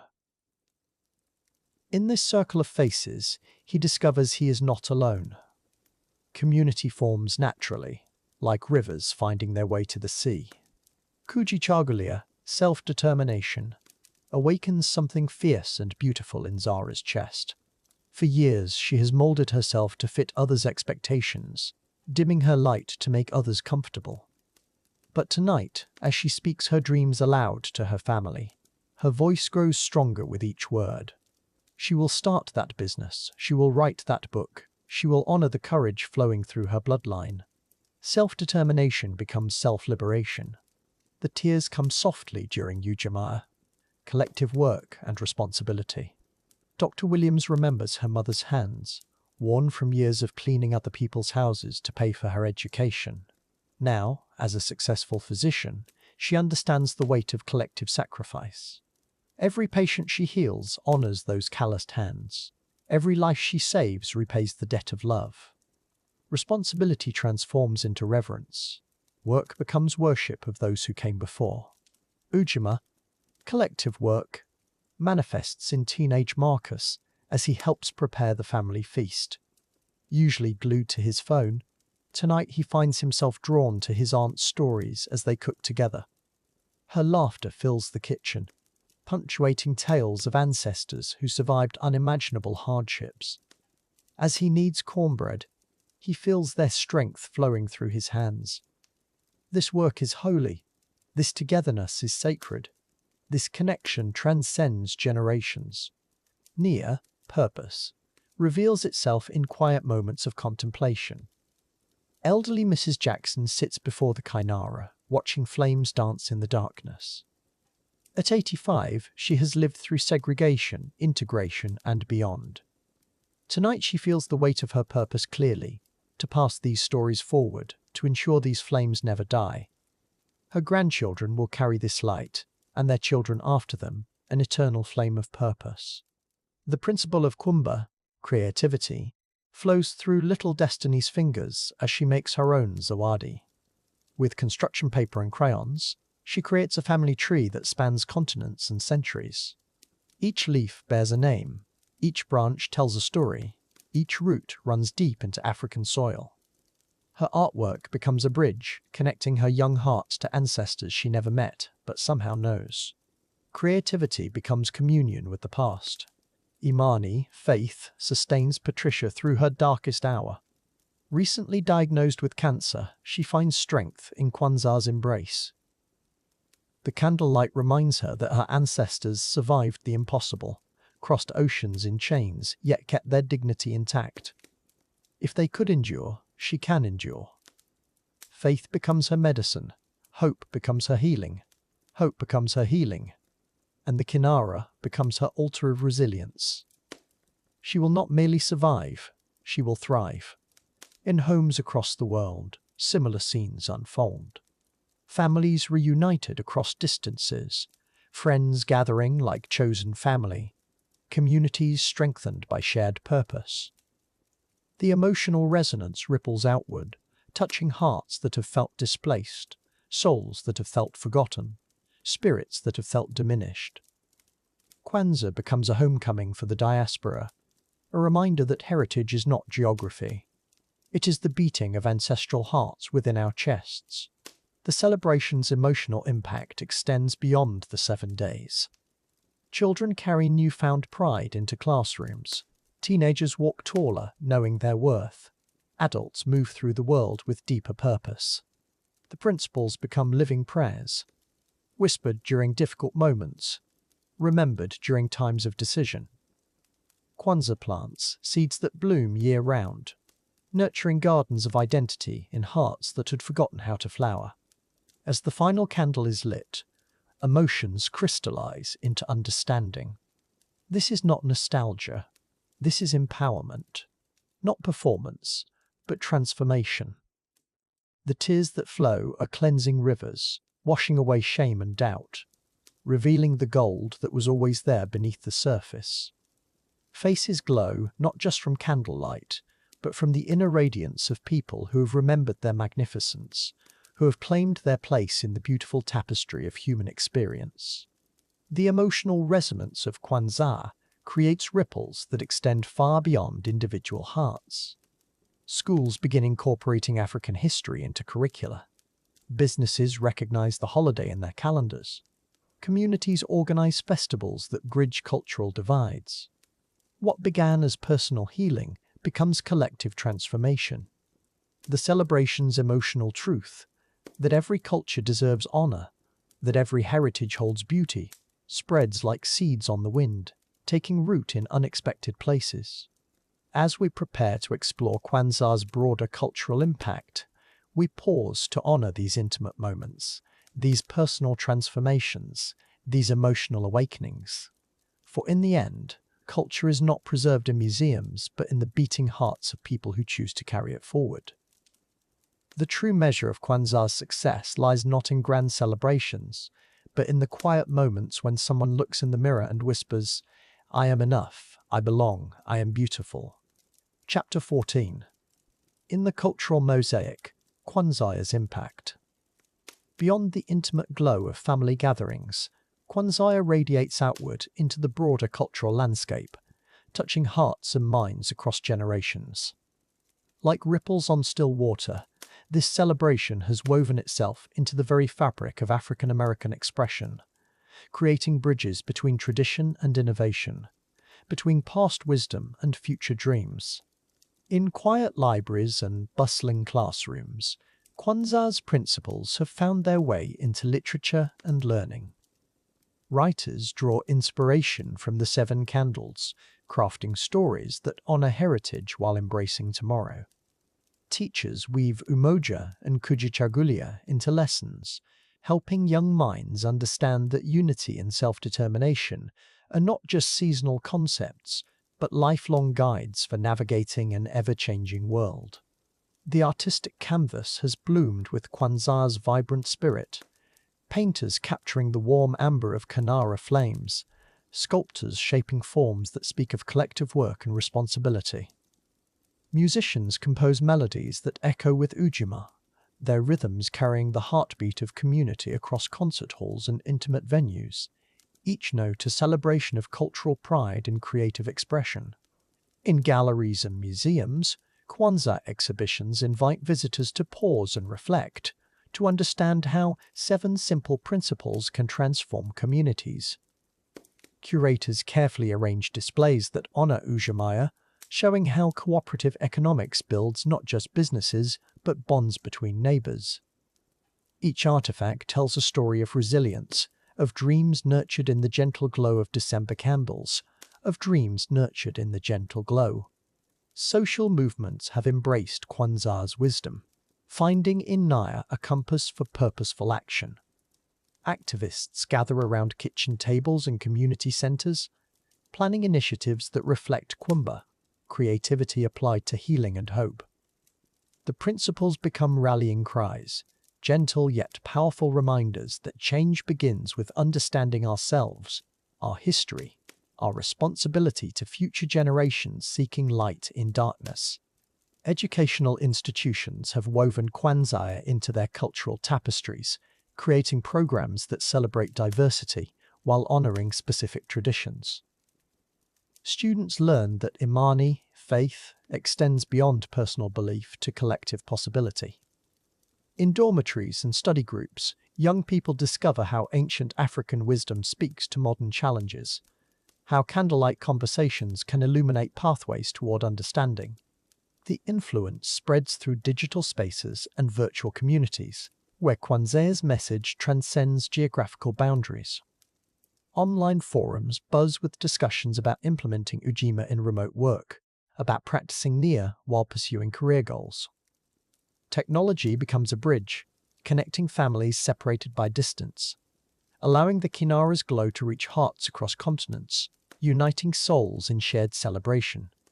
Community theatres present plays inspired by Kwanzaa's themes, actors embodying the struggles and triumphs of African American experience.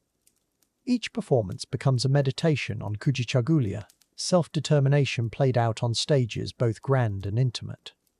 Audiences leave with hearts full, carrying stories that remind them of their own capacity for resilience, for choosing their path with intention and grace. In culinary traditions, Kwanzaa has inspired chefs and home cooks to explore heritage recipes with fresh eyes. Restaurants offer special menus during the celebration, each dish a reflection of Ujamaa, ingredients sourced from community gardens and local farmers. Cooking becomes an act of cultural preservation, flavors carrying memories across generations, tables becoming altars of gratitude and connection. Fashion designers draw from Kwanzaa's rich symbolism, creating garments that honor tradition while embracing contemporary style. Red, black, and green fabrics flow like prayers made visible, each stitch a commitment to cultural pride. Models walk runways carrying more than clothing. They bear the weight of history, the lightness of possibility, the beauty of heritage expressed through creative vision. Corporate America has slowly awakened to Kwanzaa's significance, companies recognizing the value of authentic cultural engagement. Workplace diversity programs incorporate the 7 principles, helping employees understand how Umoja can transform office dynamics. Business leaders discover that honoring cultural celebrations enriches workplace culture, creating environments where everyone's heritage is valued and respected, fostering innovation through inclusion. Health and wellness communities have embraced Kwanzaa's holistic approach to well-being, recognizing that Imani encompasses mental and spiritual health. Therapists and counselors integrate the principles into healing practices, helping clients find strength in cultural identity. Community health initiatives use Kwanzaa's framework, addressing disparities through collective action, proving that wellness flourishes when rooted in cultural understanding and mutual support. Urban planners and architects consider Kwanzaa's principles when designing community spaces, creating environments that foster Ujima and Ujamaa. Public squares and community centers reflect the celebration's values, spaces where neighbors naturally gather, where children learn through play about cooperation and shared responsibility. Architecture becomes an expression of cultural values, buildings that shelter both bodies and spirits. Religious institutions of various denominations have found common ground in Kwanzaa's universal themes, interfaith gatherings that celebrate shared human values while honoring specific traditions.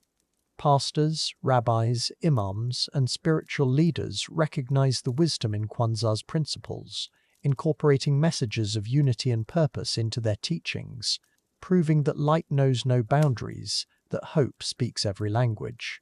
As our journey through Kwanzaa's cultural impact draws toward twilight, we see how 7 simple principles have created infinite possibilities for connection and growth. Like seeds scattered by gentle winds, Kwanzaa's influence has taken root in unexpected places, blooming in ways its creator Dr. Karenga might never have imagined, yet remaining true to the original vision of cultural celebration. The candles flicker softly now, their light reflecting in the eyes of all who have been touched by Kwanzaa's message.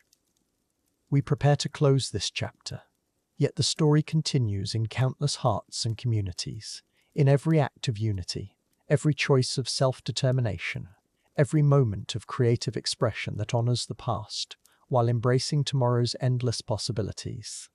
Chapter 15. Legacy of Light, Kwanzaa's Eternal Glow. Here we find ourselves at the gentle end of our journey, where the 7 flames have burned bright through countless stories, countless generations. The glow we've witnessed together transcends the simple lighting of candles. It lives in the whispered wisdom passed from elder to child, in the quiet moments of reflection, in the understanding that some lights never fade, but grow stronger with each telling. In living rooms across the world, the legacy continues. Children who once sat wide-eyed listening to tales of unity now share those same stories with their own little ones. The kinara stands witness to this endless cycle. Its 7 holders ready to embrace new flames, new hopes, new dreams. Each family adds their own thread to the tapestry, their own voice to the chorus, their own voice to the chorus, their own light to the eternal glow that began so many years ago. The principles we've explored together, Umoja, Kujichagulia, Ujima, Ujamaa, Naya, Kuumba, Imani, they echo softly through time, not as distant concepts, but as living, breathing truths that shape everyday moments. A grandmother's gentle guidance, a neighbour's helping hand, a community's shared celebration. These 7 lights have illuminated pathways across decades, creating bridges between past and future, between what was, what is, and what will always be. Dr. Karenga's vision has blossomed beyond what any one person could imagine. In homes where Swahili words mix with laughter, where red, black and green flow like gentle streams through December days, where the smell of sweet potato pie mingles with incense and candlelight, the dream takes root, grows, flourishes. Each celebration adds another layer to the foundation, another story to the collection, another flame to the eternal fire that burns in hearts across the diaspora. Listen closely, and you can hear them. The whispered memories floating on evening air, great-aunts sharing wisdom over candlelit tables, fathers explaining heritage to curious sons, mothers braiding history into their daughters' hair. These moments create the true legacy, not in grand gestures or formal ceremonies, but in quiet, intimate exchanges, in the gentle passing of knowledge, in the soft understanding that we are all connected, all part of something larger, something eternal. The glow extends beyond 7 nights in December. It lives in the choices we make in January, the kindness we show in March, the unity we practice in July. Kwanzaa's light doesn't dim when the candles are blown out. It transforms, becomes part of the daily rhythm, the gentle heartbeat of community, of family, of connection. Each principle, a soft reminder that the legacy we build today becomes tomorrow's foundation, tomorrow's hope, tomorrow's light.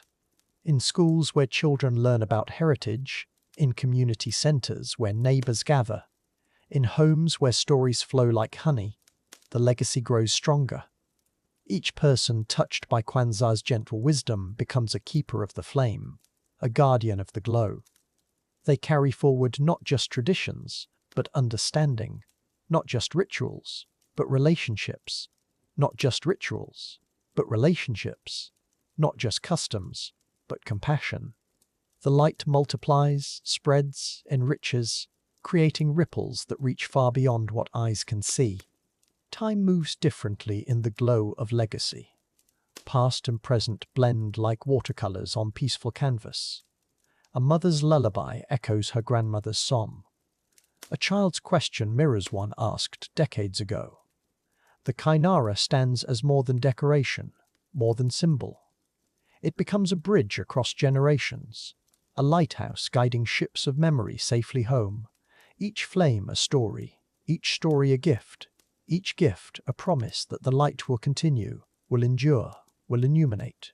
The legacy whispers in unexpected moments, in the way strangers become family around shared tables, in the gentle correction when someone stumbles over Swahili pronunciation, in the patient explanation of why we light candles in order, why we pour libations, why we remember.